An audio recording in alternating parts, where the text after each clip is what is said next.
बहुत सारे लोग अगर बैठकर मोबाइल भी यूज़ करते हैं और गर्दन झुकाकर अगर जब इस्तेमाल कर रहे होते हैं तो बेशुमार मसाइल का सामना करना पड़ता है। कभी गर्दन के मसाइल मोरे हिलते हैं या कभी कमर के मोरों का मसला आता है।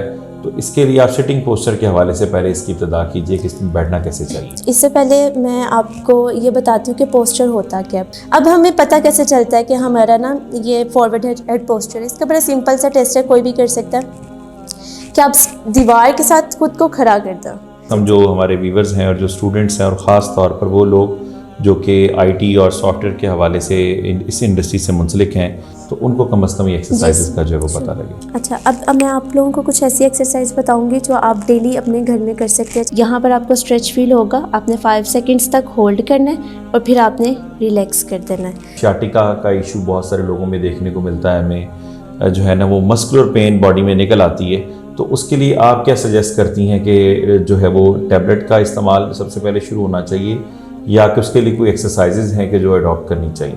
देखिए, शाटिका को नो डाउट मेडिसिन भी बहुत एविडेंस करती है, लेकिन ये बेसिकली शाटिका होता क्यों है? शिकायत हमें सुनने को मिलती है कि खेल के दौरान मसल फ्रीज हो गया जी, तो उसको ये जो डी फ्रीज करना बोलेंगे या कि उसको रिलैक्स करना बोलेंगे? वहाँ पे हम मोस्टली कहते हैं कि हम मसल को ना रिलैक्स करता है। स्पेशली जब हम बड़े मॉल्स में जाते हैं तो वहाँ तो वो कहते हैं आप एक्सरसाइज करवाएं, और इवन कई जगहों पे वो टोकन के ज़रिए भी वो एक्सरसाइज मशीन करती हैं जो टो से लेकर आपके शोल्डर तक। वो क्या वो सेफ़ है, उससे कोई इशू तो नहीं? वो जस्ट एक वाइब्रेटर है, उसका भी अगर आप थोड़ा सा मैकेनिज्म देखें वो इंस्टेंट तो आपको रिलैक्सेशन दे देता है। अब एक्सरसाइज बताने वाली हूँ, अगर आप वो एक्सरसाइज डेली रात को सोने से पहले करें तो इससे आपकी नींद बहुत अच्छी हो जाएगी और जब आप सुबह उठेंगे तो आप काफ़ी फ्रेश फील करेंगे। बिस्मिल्लाहिर्रहमानिर्रहीम। अस्सलामुअलैकुम। बज़्म इफ्तिखार के एक नए एपिसोड के साथ मैं हूँ मोहम्मद इफ्तिखार ख़ान। आज का प्रोग्राम इस लिहाज से ख़ास नौयत का हामिल है कि जब हम स्टूडेंट्स के तौर पर या वैसे ही घर में अपने लाइफस्टाइल के अंदर अगर हमारा सिटिंग पोस्चर दुरुस्त ना हो या कोई वज़न कम या ज़्यादा उठा लें या उम्र के साथ साथ मुख्तलिफ़ तकालीफ़ का सामना हो, चाहे वो मस्कुलर पेन्स हो या किसी भी तरह आपके जो स्केलेटल जो है वो प्रॉब्लम्स हों, दीगर जो जितने भी मसाइल जो आपको जिस्म में दर्दों के हवाले से होते हैं, इस हवाले से आज हमारे दरमियान एक ऐसी शख्सियत मौजूद हैं जो माशाल्लाह स्पोर्ट्स फिज़ियोथेरेपिस्ट हैं, जो ख़ास तौर पर जो लोग खेलते हैं, खिलाड़ी हैं, स्पोर्ट्समैन हैं या स्पोर्ट्स विमेन हैं, और हमारे वो लोग जो एक्सरसाइजेस करते हैं या नहीं भी करते तो उनको कुछ प्रॉब्लम्स आते हैं। आज बेशुमार उन टॉपिक्स को हम कवर करने की कोशिश करेंगे। हमारी मेहमान हैं आज मिस सितारा जबीं। अस्सलाम वालेकुम। वालेकुम अस्सलाम जी, welcome to the programme. Thank you. और मिस सितारा, मैं ये चाहूँगा कि हम इसकी इब्तिदा यहीं से करें कि स्टूडेंट्स जो बैठ कर पढ़ते हैं, अमूमन हमारे अगर पढ़ने के अलावा ये तो एक है ना बड़ा आइडियल सिचुएशन की बात हो गई। बहुत सारे लोग अगर बैठकर मोबाइल भी यूज़ करते हैं और गर्दन झुकाकर अगर जब इस्तेमाल कर रहे होते हैं तो बेशुमार मसाइल का सामना करना पड़ता है। कभी गर्दन के मसाइल मोरे हिलते हैं या कभी कमर के मोरों का मसला आता है। तो इसके लिए आप सिटिंग पोस्चर के हवाले से पहले इसकी इब्तिदा कीजिए कि इसमें बैठना कैसे चाहिए। इससे पहले मैं आपको ये बताती हूँ कि पोस्चर होता क्या है। पोस्चर आपकी पोजीशन होती है जो हर इंडिविजुअल की डिफरेंट वो अडेप्ट कर लेता है। आप जिस पोजीशन में अपनी बॉडी को रखते हैं वो आपका पोस्चर है। अगर मोस्टली हम चीज़ देखते हैं स्टूडेंट्स में देखते हैं जो कंप्यूटर ऑपरेटर्स वगैरह होते हैं, हम उनमें ये चीज़ें देखते हैं कि उनका या तो वर्कलोड ऐसा होता है या स्टूडेंट्स का सिटिंग पोस्चर ऐसा होता है कि वो अपने बॉडी से वो काम ले रहे होते हैं जो मसल्स अल्लाह ताला ने उन काम के लिए नहीं बनाए हुए होते हैं। तो अल्टीमेटली आपके मसल्स, आपके जॉइंट्स, आपकी स्पाइन, आपके सर्वाइकल वर्टिब्रास इफेक्ट होते हैं। तो इसमें जो सबसे ज़्यादा स्टूडेंट्स में देखा जाता है वो होता है फॉरवर्ड हेड पोस्चर होता है। इसमें आपका हेड फॉरवर्ड, जो आपकी सर्वाइकल स्पाइन होती है वो स्लाइटली फॉरवर्ड हुई होती है। आपकी सर्वाइकल स्पाइन पे ना एक्सटेंशन हुई होती है, हाइपर एक्सटेंशन हो जाती है। इनके आपकी जो गर्दन होती है वो ज़्यादा आगे की तरफ हो जाती है। आपके जो ये शोल्डर्स वगैरह होते हैं ये झुके हुए होते हैं, मुड़े हुए होते हैं आगे को। और अल्टीमेटली आपकी सर्वाइकल स्पाइन और आपकी कंप्लीट स्पाइन इफेक्ट होती है, और अगर ये आप ट्रीट नहीं करते या आप एहतियात से नहीं बैठते तो ये और मल्टीपल काफ़ी सारी चीज़ों को जो होते हैं ना ये जनरेट करती है, मल्टीपल इश्यूज़ हो जाते हैं, जैसे इससे मस्कुलर पेन्स हो जाती हैं, आपकी नेक स्टिफ हो जाती है, आपकी ओवरऑल स्पाइन डिस्टर्ब हो जाती है। आपकी अगर क्रॉनिक इस पोस्चर में आप रहते हैं तो फिर आपको दर्द कम होती है, लेकिन अल्टीमेटली आप क्रॉनिसिटी की कॉम्प्लिकेशंस में चले जाते हैं। आपके सर्वाइकल स्पाइन के जो वर्टिब्रास हैं उनकी डिस्क का मसला आ जाता है। इसी तरह से आपको सर्वाइकोजेनिक हेडेक हो जाती है, टेंशन हेडेक हो जाती है, और हमें लगता है कि जो हमारी हेडेक है वो हमने या तो नींद नहीं ली उसकी वजह से है या हमारी मिग्रेन है। तो ये इस चीज़ से भी बड़ी कंफ्यूज हो जाते हैं लोग कि ये उनको मिग्रेन है या सर्वाइकल हेडेक है, क्योंकि बेसिकली जो सर्वाइकोजेनिक हेडेक होती है ना वो आपके किसी बैड पोस्चर की वजह से इनिशिएट होती है, क्योंकि आप अपने मसल्स को इतने ज़्यादा ऐसे पोस्चर में ले जाते हैं जो अनवांटेड सा पोस्चर होता है। इससे आपके मसल्स शॉर्टनिंग में चले जाते हैं और करस्पॉन्डिंग जो उनकी नर्व्स होती हैं वो इम्पिंज होती रहती हैं, वो इन्फ्लेम होती रहती हैं, तो वो उससे जो है वो आपकी हेडेक वगैरह भी कॉज हो जाती है। तो ये तो एक बेसिक पैथोलॉजी होगी कि हम लोग इसके साथ करते क्या। अब इसमें ना हम लोग बेसिकली ये देखते हैं कि हमने गाइड क्या करना होता है, क्योंकि हर एक को ये लगता है कि हम ठीक बैठे हुए हैं, लेकिन with the passage of time pains आती हैं तो हम पेन किलर्स ले लेते हैं और मस्कुलर रिलैक्सेंट भी ले लेते हैं, तो पेन मैनेज हो जाती है। पोस्चर एक ऐसी चीज़ है जिसको आप टैबलेट से क्योर नहीं कर सकता, आपको इसको एक्सरसाइज से ही क्योर करना होता है। अगर आपकी ये क्रॉनिसिटी वाली साइड पर चली जाती हैं, चीज़ें ज़्यादा हो जाती हैं, मल्टीपल इश्यूज़ और जनरेट हो जाते हैं, तब आपको मेडिसिन वाली साइड पर जाना पड़ता है। लेकिन अगर आपका स्टार्टिंग है और आप लोग इस चीज़ पर बिल्कुल अभी इनिशियल स्टेज है तो हम एक्सरसाइज से इसको करेक्टिव वे में जो है ना वो करेक्ट कर सकते हैं। अब हमें पता कैसे चलता है कि हमारा ना ये फॉरवर्ड हेड पोस्चर, इसका बड़ा सिंपल सा टेस्ट है, कोई भी कर सकता है कि आप दीवार के साथ खुद को खड़ा कर दो। आपकी यहाँ से हेड, आपके बहुत शोल्डर्स दीवार के साथ इन टच रहने चाहिए, फिर आपकी जो बैक है, हिप्स है, ये इन टच रहनी चाहिए, और उसके बाद आपके नीज और फिर आपके जो हील्स हैं, ये जब आप दीवार के साथ इन चीज़ों को बिल्कुल उसके साथ अटैच करके खड़े होते हैं ना, फिर आपको एक स्ट्रेस फील होता है। फिर वो जो स्ट्रेस होता है ना वो फिर आप देखते हैं कि नहीं हम मुझे तो यहाँ पे भी स्ट्रेस आ रहा है, यहाँ पे भी स्ट्रेस, उसमें से कुछ बेरेबल होते हैं, कुछ बिल्कुल बेरेबल नहीं होते। वो इंडिकेट करते हैं कि आपके उन जगह के जो मसल्स हैं ना वो अब एक्चुअली उस पोजीशन में, जिस पोजीशन में उनको होना चाहिए था, और आप उसको अनवांटेड पोजीशन में ले जाते हैं। तो ये मोस्टली होता है आप रिलैक्स होकर बैठ जाते हो, लीन होकर बैठ जाते हो। जो स्टूडेंट्स होते हैं ना वो ज़्यादातर अपनी चेयर की और जो लोअर बैक होते हैं ना उसमें एक स्पेस जनरेट कर देते हैं, बहुत ही लीन होकर रिलैक्स पोस्चर में बैठ जाते हैं। एक तो ये वजह होती है। दूसरा हैवी बैग्स रीज़न हो सकती है। इसके अलावा आपकी जो है वो मोबाइल यूज़, लैपटॉप यूज़, ये एक हद से अगर ज़्यादा हो जाता है ना, क्योंकि आप मोबाइल भी इसी तरह झुक के बैठ के यूज़ करते हैं, तो हम इसमें सबसे पहले जो प्रिकॉशंस लेते हैं ना, प्रिकॉशंस हम लोग ये लेते हैं कि हमने नोटबुक को, मोबाइल को, अगर कोई कंप्यूटर ऑपरेटर है तो उसको अपना जो सिस्टम है वो अपने शोल्डर्स के लेवल पर लेकर आना है, यानी कि उसको झुक के नहीं करना, उसने वो चीज़ अपने शोल्डर के लेवल पर लेकर अपलिफ्ट कर देना उन्होंने। एक तो हम ये प्रिकॉशन देते हैं। दूसरा हम प्रिकॉशन देते हैं कि उनका पिलो साइज़ होता है। हम कहते हैं ना तो वो बहुत ज़्यादा स्लेगी सा हो, ना बहुत ज़्यादा फिल्म हो, ना बहुत ज़्यादा लो हाइटेड हो, ना या ओवर हाइटेड हो। हम कहते हैं एक नॉर्मल सा पिलो हो जिसमें आपकी जो सर्वाइकल स्पाइन है ना वो ठीक से कवर हो जाए। इसमें हम कहते हैं कि अगर आप हाइटेड पिलो लेते हैं ना तो वो भी अल्टीमेटली आपके पोस्चर को फॉरवर्ड हेड में ले जाती है, क्योंकि वही पोजीशन बन जाती है, आपकी चिन जो होती है उसके साथ कनेक्ट रहती है।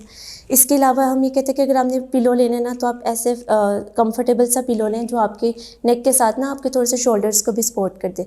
वो आइडियल पिलो होता है आपकी सर्वाइकल स्पाइन के लिए।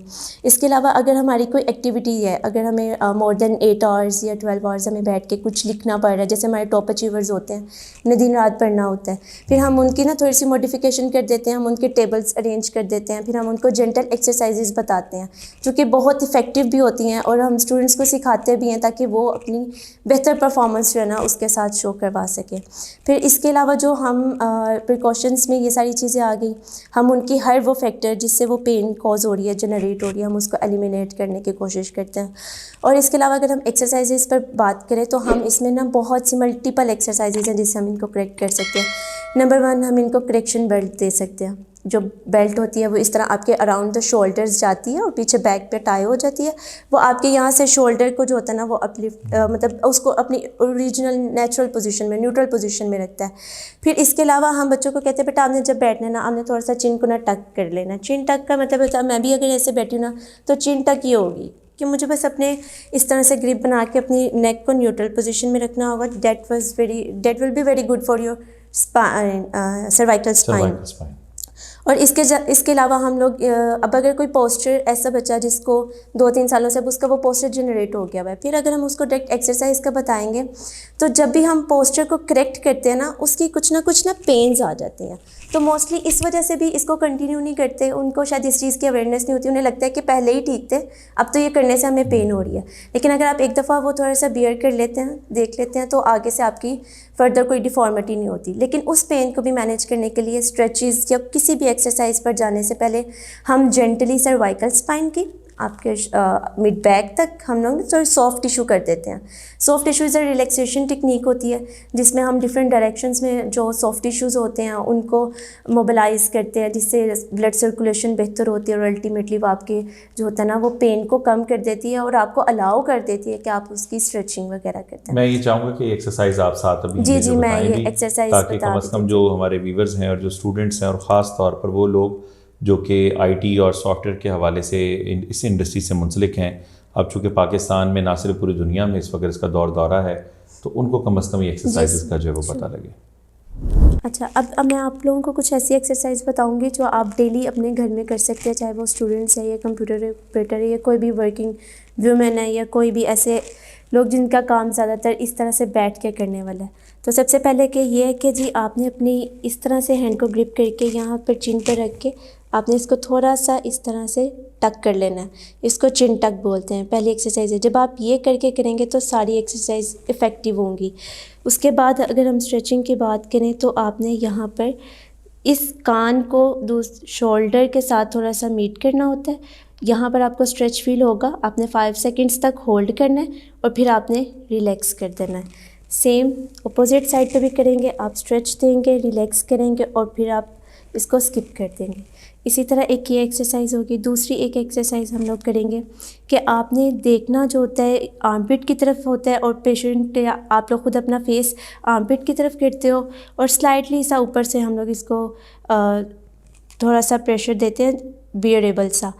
तो यहाँ पर आपने 5 सेकंड तक होल्ड करना है. जब जैसे ही हम लोग ये पोजीशन बनाते हैं तो अल्टीमेटली जो होता है ना वो नेक के ऊपर ना स्ट्रेच आना शुरू हो जाता है. एक आप ये पोजीशन कर सकते हैं. और दूसरा आप इसको यहाँ से रोटेट कर सकते हैं, यहाँ से शोल्डर को स्टेबलाइज़ करके और इसको यहाँ से थोड़ा सा आप स्ट्रेच यहाँ पर देंगे, 5 सेकंड तक होल्ड करेंगे और फिर इसको आप छोड़ देंगे.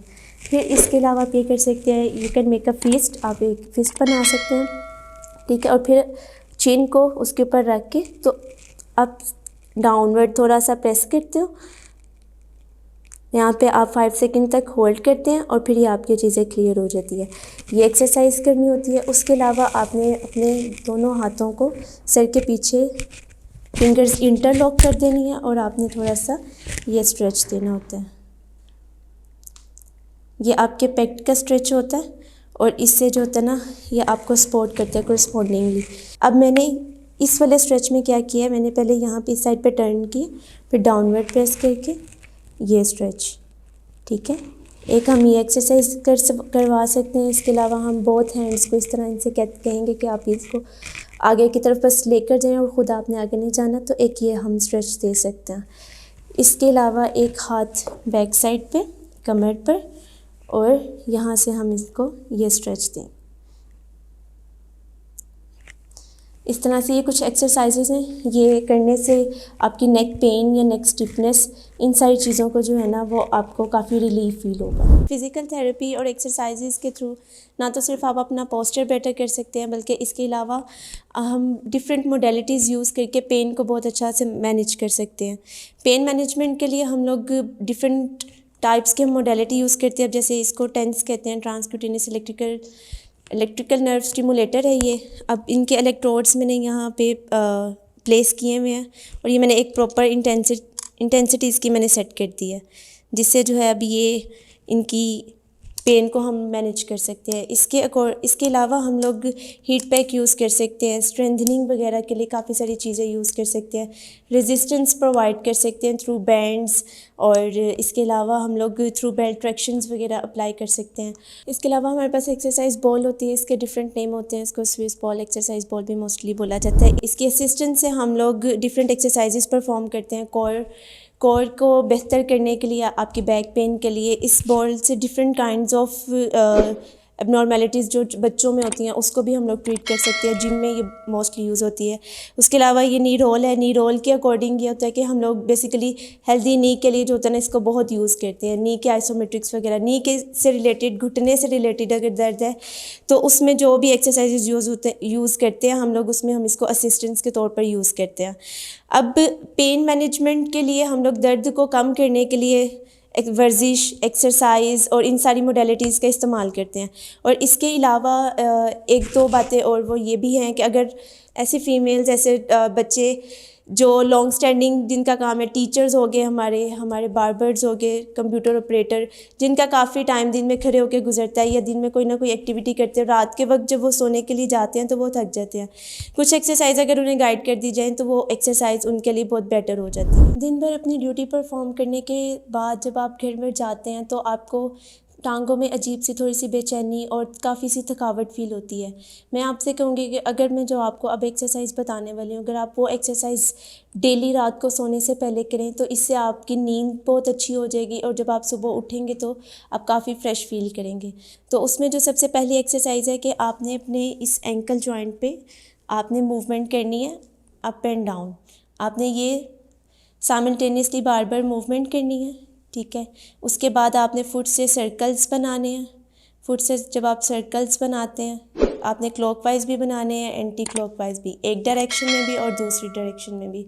उसके बाद आप अपने हील को स्लाइड करके मैट्रेस से स्ट्रेट सीधा करना है, यानी कि ये आपकी हील है, आपने उसको स्ट्राइक करके बिल्कुल स्लाइड करके लेग जो आपने बेंड की हुई थी उसको आपने स्ट्रेट करना है। और इसके अलावा आप अपनी फुट के नीचे जो है वो पिलो प्लेस करके आप अपनी लेग को रेस कर सकते हैं। इन 3-4 एक्सरसाइज को अगर आप रोज़ाना सोने से पहले करेंगे तो आपके दिन भर की थकावट जो है वो ख़त्म हो जाएगी और सुबह जो है वो आपकी जो है वो पेन फ्री होगी, पेन फ्री मॉर्निंग होगी और आपकी जो है ना वो नींद काफ़ी बेहतर हो जाएगी। अच्छा जी, ये तो एक्सरसाइजेज थी जो उन्होंने पोस्चर के हवाले से डॉक्टर सितारा ने अभी हमारे व्यूवर्स को बताई। अब इसके अलावा मैं ये चाहूँगा कि बहुत सारे लोगों में इस सिटिंग पोस्चर के अलावा अमूमी तौर पर ये आता है प्रॉब्लम कि अगर आपने जो है ना शियाटिका का इशू बहुत सारे लोगों में देखने को मिलता है हमें, और शियाटिका के साथ साथ ये है कि अमूमन जो है ना वो मस्कुलर पेन बॉडी में निकल आती है। तो उसके लिए आप क्या सजेस्ट करती हैं कि जो है वो टैबलेट का इस्तेमाल सबसे पहले शुरू होना चाहिए या कि उसके लिए कोई एक्सरसाइजेज हैं कि जो अडॉप्ट करनी चाहिए? देखिए, शियाटिका को नो डाउट मेडिसिन भी बहुत एविडेंस करती है, लेकिन ये बेसिकली शियाटिका होता क्यों है? जो आपकी शियाटिक नर्व होती है ना वो कहीं ना कहीं से या तो इम्पिंज हो रही होती है, और वो इम्पिंज तब हो रही होती है जब आपके मसल शॉर्टनिंग की तरफ चले जाते हैं, उनके ऊपर कंप्रेसिव लोड आ रहा होता है आपकी नर्व के ऊपर। तो जब आप अपने मसल्स को हेल्दी रखते हैं ना, मसल्स आपके बेहतर होते हैं, तो अल्टीमेटली आपकी शियाटिक नर्व रिलीज़ हो जाती है। लेकिन ये सिर्फ ये एक ट्रीटमेंट नहीं है कि हम मसल्स को गुड कर लें और शियाटिक नर्व ठीक हो जाएगी। इसके अलावा हम शियाटिका का हम प्रॉपर ना टेस्ट करते हैं। डॉक्टर समटाइम लिख के दे देते हैं कि ये शियाटिका है, लेकिन वो शियाटिका हो भी सकती है और नहीं भी हो सकती। फिर हम उसको प्रॉपर असेसमेंट करते हैं पेशेंट की। असेसमेंट के बाद अगर हमें लगता है ये शियाटिका है तो फिर हम उसको जो होता है ना उसमें हम लोग लोअर लिम्स के सारे स्ट्रेचेज इंक्लूड करते हैं। स्पेसिफिकली हम हैमस्ट्रिंग्स के करते हैं क्योंकि बैक साइड पे ये रेडिएट करती है पेन आपके। तो हम इसमें कोशिश करते हैं कि हम शियाटिक नर्व की भी जो होती है ना उसमें स्ट्रेचिंग करते हैं, नर्व्स को भी स्ट्रेच करते हैं, मसल्स को भी स्ट्रेच करते हैं, जिससे जो होता है ना ओवरऑल जो उसके ऊपर इम्पिंज कहीं ना कहीं से हो रहा होता है, जो मसल वहाँ से टाइटनेस होता है वो भी बेहतर होता है और नर्व रिलीज़ होती है, उसके ऊपर से जो कंप्रेशन होता है वो ख़त्म हो जाता है। सही। अमूमन ये आता है जो शिकायत हमें सुनने को मिलती है कि खेल के दौरान मसल फ्रीज़ हो गया जी, तो उसको ये जो डी फ्रीज करना बोलेंगे या कि उसको रिलैक्स करना बोलेंगे? वहाँ पे हम मोस्टली कहते हैं कि हम मसल को ना रिलैक्स करते हैं क्योंकि किसी न किसी ओवर एक्टिविटी की वजह से या सम टाइम होता है कि एथलीट को ना बिल्कुल ध्यान नहीं रहता कि उसने इनटेक कितना लिया है। तो ये मोस्टली होता है कि अगर आपका हाइड्रेशन लेवल थोड़ा सा इम्बैलेंस हो जाए तो उस वजह से भी हो सकता है।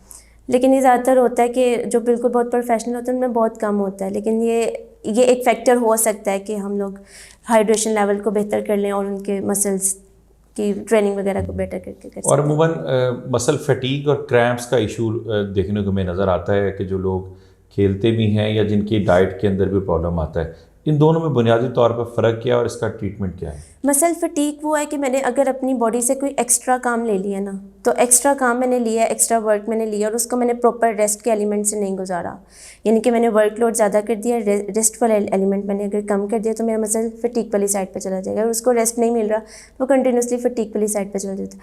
क्रैम्प होता है एक सडनली आपके मसल्स जो होते हैं ना वो इस तरह से ट्विच हो जाते हैं कि आपको वो बियर्ड एक कदम नहीं चलने देते आगे। तो उसमें जो ज़्यादातर वजह होती है ना कि वो ये होती है कि आपकी डिहाइड्रेशन हुई होती है। उसका जो मेन फैक्टर होता है वो डिहाइड्रेशन होता है। उसमें फिर हम इनके जो होते हैं आप कह लें उनके जो न्यूट्रिएंट्स वगैरह होते हैं हम उनको वो फुलफ़िल करवाते हैं और उनके जो होते हैं ना वो प्रॉपर ट्रेनिंग वगैरह करवाते हैं, जिससे जो होता है ना वो मसल क्रैम्प्स वाली साइड पर नहीं जाते। रेस्ट प्रॉपर हो तो मसल क्रैम्प्स वाली साइड पर नहीं जाते। सही। और वो कौन कौन सी ऐसी जो है वो डाइट में वो चीज़ें शामिल करनी चाहिए जिससे आप अपने मसल्स को स्ट्रॉन्ग कर सकते हैं एक्सरसाइज के साथ साथ? एक्सरसाइज के साथ साथ हम मसल्स के लिए जो सबसे अच्छा होता है वो पोटाशियम, वो आपको बनाना से बहुत अच्छा मिलता है, डेट से बहुत अच्छा मिलता है। अगर आप कोई भी ऐसी डाइट, अगर आप डाइट से अपने मसल्स को कुछ बेहतर करना चाह रहे हैं तो हम फिर उस तरह से, कोई पेशेंट है, कोई स्टूडेंट है, एथलीट है, किसी भी तरह हम वो जो डाइट उनकी ऐड अप करवाते हैं तो वो ऐड एक स्पेसिफिक टाइम के लिए और स्पेसिफिक डोज के लिए करवाते हैं। डोज बढ़ती जाएगी तो मैटर नहीं करेगा, लेकिन हम फोकस करते हैं कि एथलीट उस टाइम को मैनेज करे। उसके अलावा प्रोटीन उनके लिए बहुत अच्छे होते हैं। कार्ब्स अब डिपेंड करता है कि उसने सेशन लेना है, ट्रेनिंग लेनी है या उसने परफॉर्मेंस देनी है, तो वो फिर डाइट उसके अकॉर्डिंग थोड़ी सी मॉडिफाई हम लोग कर देते हैं।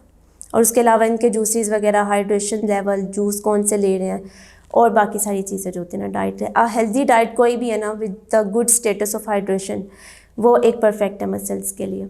इसके अलावा बहुत सारी मशीन इस वक्त जो है वो अवेलेबल हैं मार्केट के अंदर, स्पेशली जब हम बड़े मॉल्स में जाते हैं तो वहाँ तो वो कहते हैं आप एक्सरसाइज करवाएं, और इवन कई जगहों पे वो टोकन के ज़रिए भी वो एक्सरसाइज मशीन करती हैं जो टो से लेकर आपके शोल्डर तक। वो क्या वो सेफ़ है, उससे कोई इशू तो नहीं? वो जस्ट एक वाइब्रेटर है, उसका भी अगर आप थोड़ा सा मैकेनिज्म देखें वो इंस्टेंट तो आपको रिलैक्सेशन दे देता है, इंस्टेंट आपको लगता है कि जिसने आपकी पेन को मैनेज कर दिया। लेकिन आपको प्रॉपर, अगर हम मोडालिटीज़ की बात करें तो बहुत सी ऐसी मोडालिटीज़ जो बहुत इफेक्टिव हैं, जैसे ट्रांसक्यूटेनियस इलेक्ट्रिकल नर्व स्टिमुलेटर।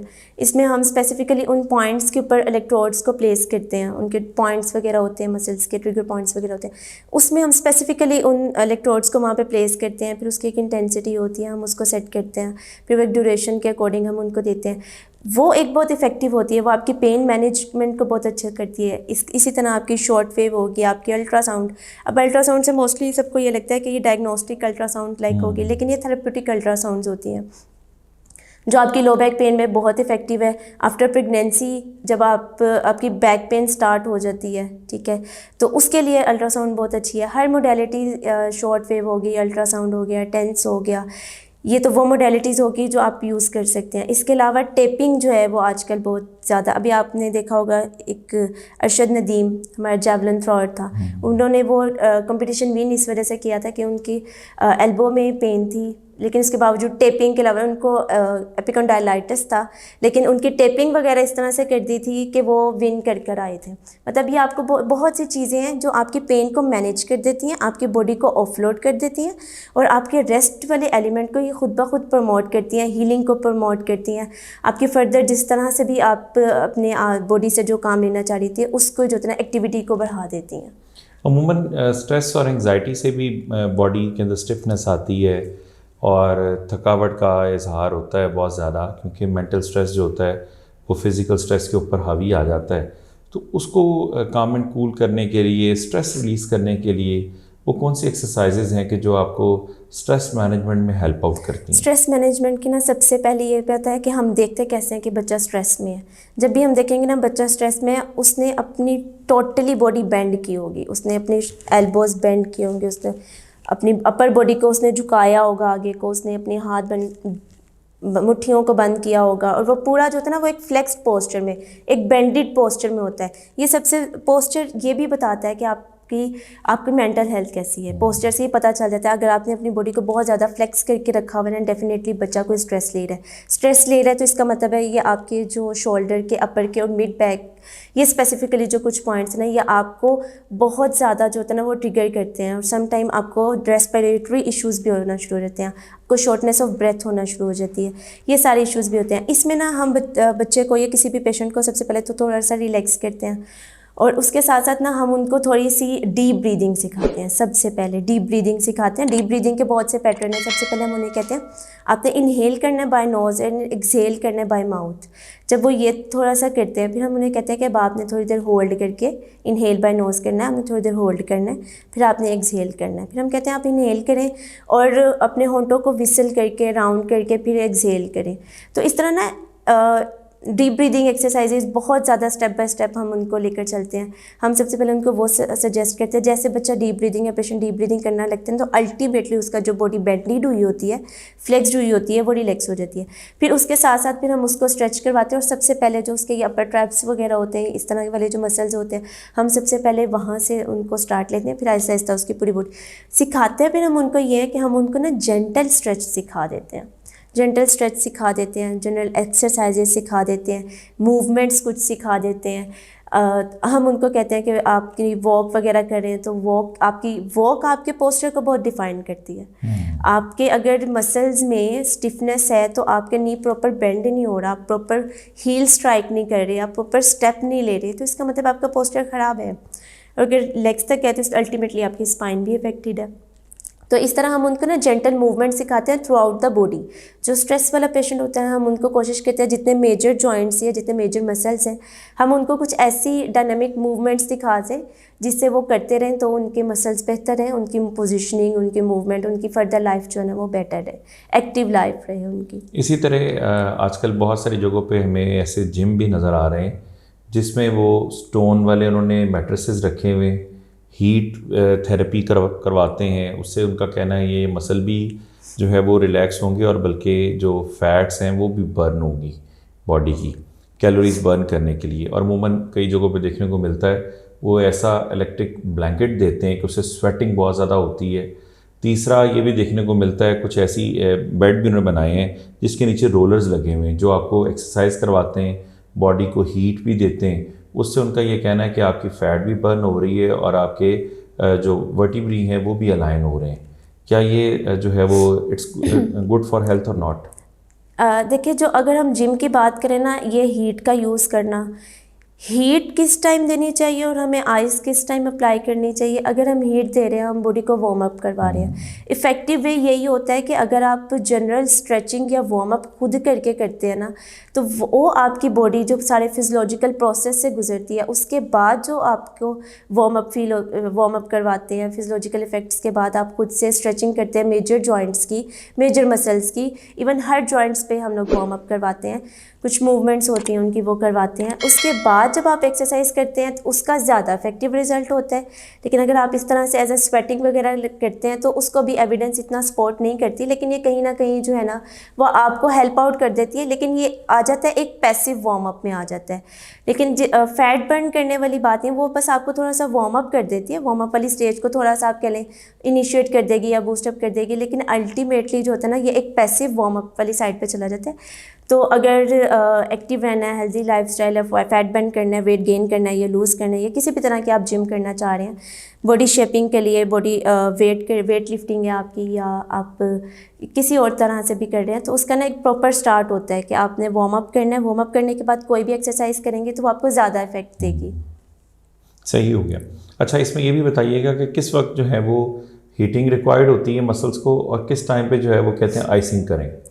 अगर हम लोग इंजरी के पॉइंट ऑफ व्यू से बात करें ना, इंजरी अगर हो गई है, कोई भी मस्कुलर इंजरी हो गई है, हमारा प्लेयर भाग रहा था उसको एंकल स्प्रेन हो गया, तो at that time with in 24 to 48 hours हम लोग रिकमेंड करते हैं कि हम लोग आइसिंग करें। इसको हम ना क्रायोथेरेपी बोलते हैं। हम उसमें आइसिंग अप्लाई करते हैं बाय डिफरेंट मेथड्स।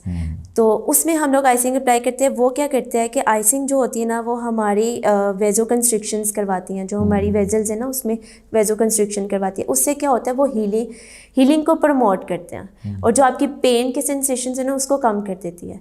अगर एट दैट टाइम आप हीट अप्लाई कर देते ना तो वो आपकी वेजल्स तो ऑलरेडी डायलेटेड है, हीट उसको और डायलेटेड कर देती है, पेन आपकी मैनेज नहीं होती और हीलिंग आपकी स्लो हो जाती है और वो पेन अल्टीमेटली क्रॉनिक वाली साइड पे चली जाती है। क्योंकि अमूमन मैं कथा कलामी के लिए माजरत कि अमूमन जब बच्चा गिरता है या कोई भी बंदा गिरता है तो फौरी तौर पे कहते हैं कि इसको, ख़ास तौर पे पुराने लोग कहते हैं कि इसको पत्थर या कोई चीज़ गर्म करके सेक दिया जाए, यानी हीट दी जाए, तो गरमाइश दी जाए जिसे आम तौर पे कहते हैं, या गर्म वाटर जो बॉटल बैग्स आते हैं वो रखे जाते हैं अमूमन। तो इसमें क्या, यानी इसमें आइसिंग रिक्वायर्ड है? इसमें आइसिंग रिक्वायर्ड है। अगर हमारी इंजरी होगी है ना, एक्यूट इंजरी हो गई है हमारी, एक्यूट की बेस्ट मैनेजमेंट जो है ना, एक्यूट से मुराद ये है कि यानी जो आपकी जो शॉर्ट टर्म इंजरी हुई, और ये इंटरनल इंजरी की बात हो रही है जी, मस्कुलर इंजरी की बात हो रही है, इस तरह से एक्यूट इंजरी है।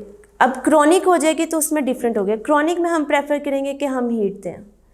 और अब अगर हम बात करें कि वार्म अप वाली साइड पे पहले क्या होना चाहिए, अगर एक्सरसाइज कोई ट्रेनर वगैरह करे तो वो पहले वार्म अप लेते हैं, बाद में वो कूल डाउन एक्सरसाइज करवाते हैं, बाद में उनके कूल डाउन वाला प्रोसेस स्टार्ट हो जाता है। बिल्कुल सही है।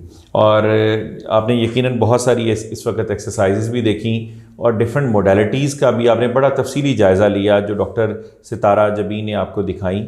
यकीनन इंशाल्लाह अगर आप इसको अपने घर पर रहते हुए और इन बिल्कुल सादा टेक्निक्स को अगर आप इम्प्लीमेंट करेंगे, यकीनन जो हमारे स्टूडेंट्स और जो स्पेशली वर्किंग विमेन और जो लोग सिस्टम पर काम करते हैं, जिनका काम ज़्यादातर कंप्यूटर से रेलेवेंट है या लैपटॉप पर है, यकीनन इंशाल्लाह उनको इन डिफरेंट एक्सरसाइजेज से ना सिर्फ रिलीफ मिलेगा बल्कि वो अपनी पेन को जो है वो कम से कम यानी रिड्यूस करने में भी कारगर साबित होंगी ये टेक्निक्स इंशाल्लाह। इसी दुआ और उम्मीद के साथ कि आपका हर दिन की सुबह बखैर हो और उसका अंजाम अच्छा हो, इफ्तिखार खान को दीजिए इजाज़त। अल्लाह हाफिज़ व नासिर। अस्सलामु अलैकुम।